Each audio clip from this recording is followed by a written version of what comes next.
faut convoquer une réunion d'urgence. Notre agent qui a infiltré sur le terrain se prépare là. Il va être exposé au plus grand danger qui existe pour un enseignant, le forçage vocal. Non, allez, c'est bon, on y va.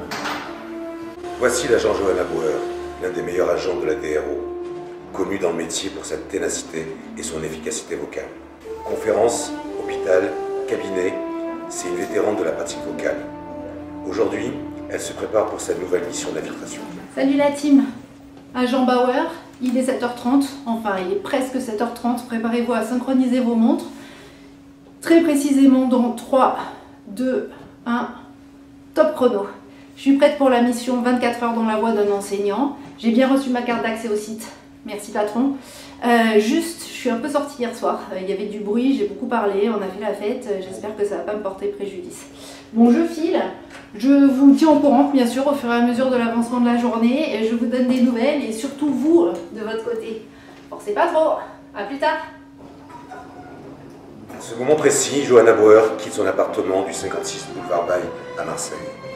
Sa mission, vivre 24 heures dans la voix de l'enseignant. Elle sera exposée aux pires dangers locaux. Un seul objectif, ne pas céder au forçage vocal. Ses armes, résister coûte que coûte à ses pires ennemis, le malmenage et le surmenage vocaux. Ses alliés, la DRO, direction du renseignement orthophonique.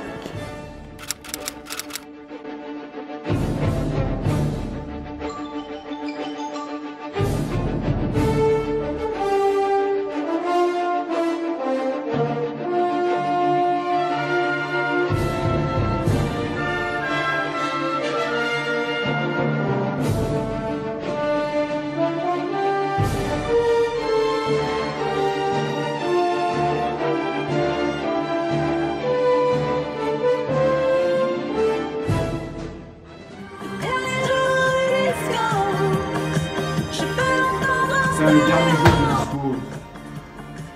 C'est beaucoup trop aigu à fois comme ça. Chanter c'est bien mais pas à fond direct. Je lui ai dit. Pourtant, elle devait faire ses exos de réveil vocal avant. Une voix, ça se prépare. Surtout que bon, dans une voiture, on a une posture de mollusque. En plus. Organiser tout ça, Jean Boël. Oh putain. Avance. Ça, c'est mauvais, très mauvais. Elle doit rester calme. Le stress génère des tensions laryngées, assèche les muqueuses, accélère la respiration et donc le rythme cardiaque. Je t'ai déjà dit ça. Et on connaît son impact sur l'acidité gastrique. L'agent est maintenant sur le terrain. C'est là les 5e année? Oui. Bonjour, excusez-moi, je suis un peu en retard. L'environnement, bien que pas trop hostile, ne semble pas disposé à l'écouter. Pour obtenir leur attention, elle va devoir recourir à la force sans se mettre au forçage. Un tour de force. Ok,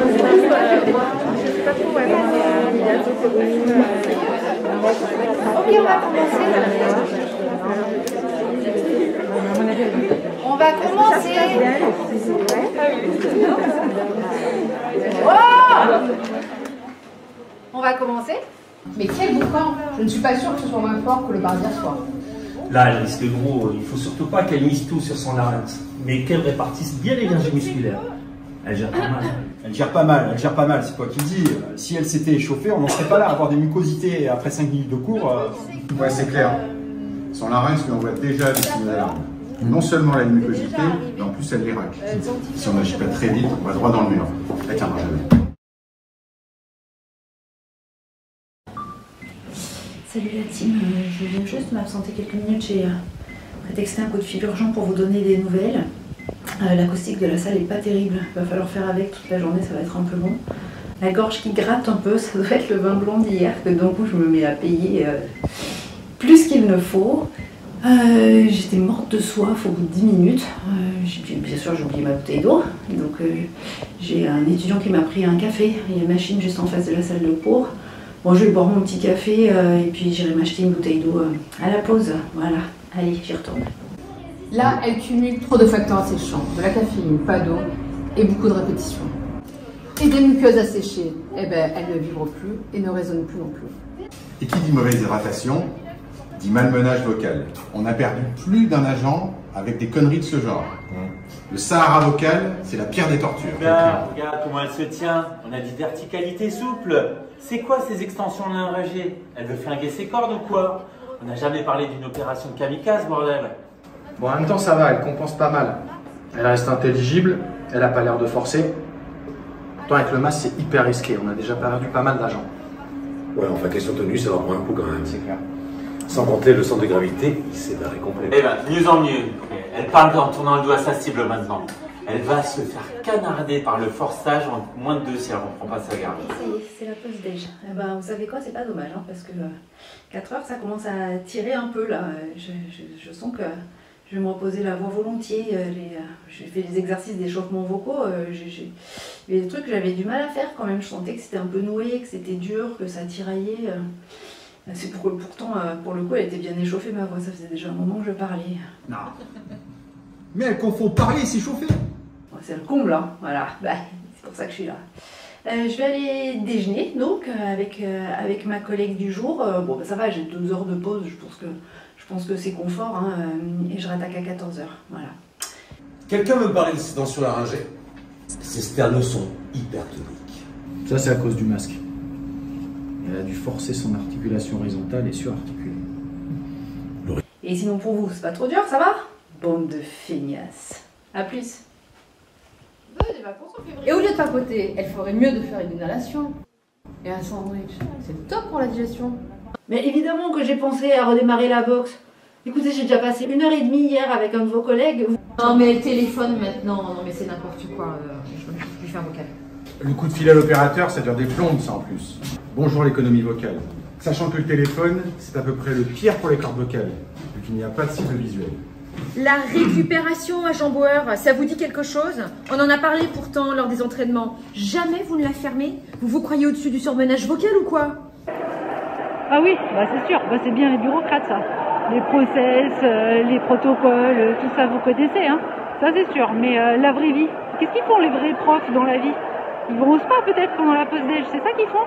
Vous allez me lâcher et me rappelez pas surtout, hein. Vous allez faire foirer l'expérience. Et que la thématique de notre atelier chant aujourd'hui, c'est ce qui va nous poser des difficultés.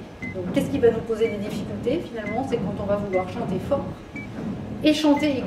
Et je vais vous montrer une première fois. Après, on discutera ensemble des difficultés qu'on a ressenties. Hein. Elle me tend la droite pour la regarder, qu'on la fasse tourner. Elle veut pas s'asseoir, mais pour s'arrêter encore dans les bordels et par le soir, débraillée dans le noir. Mais c'est quoi ça? Qu'est-ce qu'elle fout à beugler comme ça dans les aigus? C'est pas du tout sa tessiture.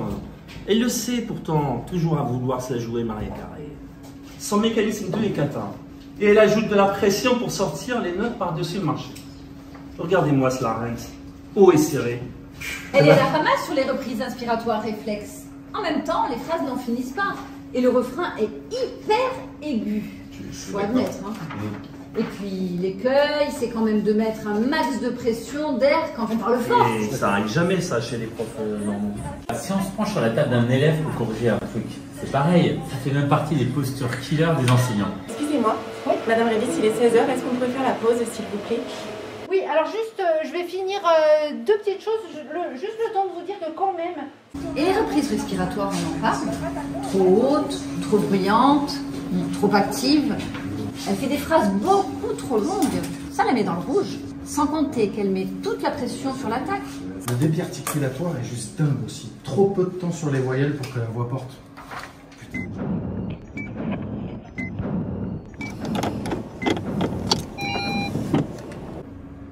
Bah. Et il y a un truc qui va pas là. Vous remarquez rien? Elle se touche les cheveux. Elle chante pas. Oh putain, on est bon pour l'arrêt de maladie. J'ai mis ça à Rissa. Bah non, c'est un peu sa marque de fabrique quand même. Mais non, pas de panique, le forçage vocal ça s'installe dans la durée. Elle va bien se reposer ce soir et demain elle sera comme. Ouais. Puis tu sais ce que c'est, quand tu rentres à la maison, t'as ta 2e journée de travail qui commence. Allez, encore téléphone. Bien coincé entre l'épaule et l'oreille. Comme ça, le larynx est bien tordu. C'est parfait. J'applaudis des 2 mains. Juliette, Janice, à table! Eh ben, la puissance est vraiment pas sans coup. Là, fais la soin. Elle a jamais entendu parler ou quoi? Allô? Ben, je sais que j'ai raison. Et c'est reparti pour le coup tordu. Avec un tonus tenace. Une respiration haute et anarchique. Bon, ben moi ça va, hein, tu sais, j'ai fait mon immersion aujourd'hui. Non, c'est juste que sans déconner, les profs, je sais pas comment ils font. Et encore moi, je recommence pas demain. Hein. Non, non, sans conteste, super exemple d'économie vocale. Cette fois, c'est moi qui l'appelle et pas pour la féliciter, je te le dis.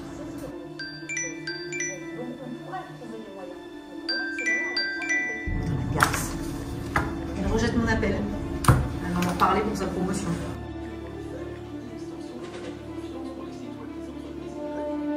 Cette mission contre le malmenage aura été rude pour l'agent Bauer. Un combat de tous les jours, pour le maintien d'un comportement et d'un geste vocal durement mis à l'épreuve. Suivre les ordres de mission et savoir user des armes secrètes, le seul moyen de rester en voie.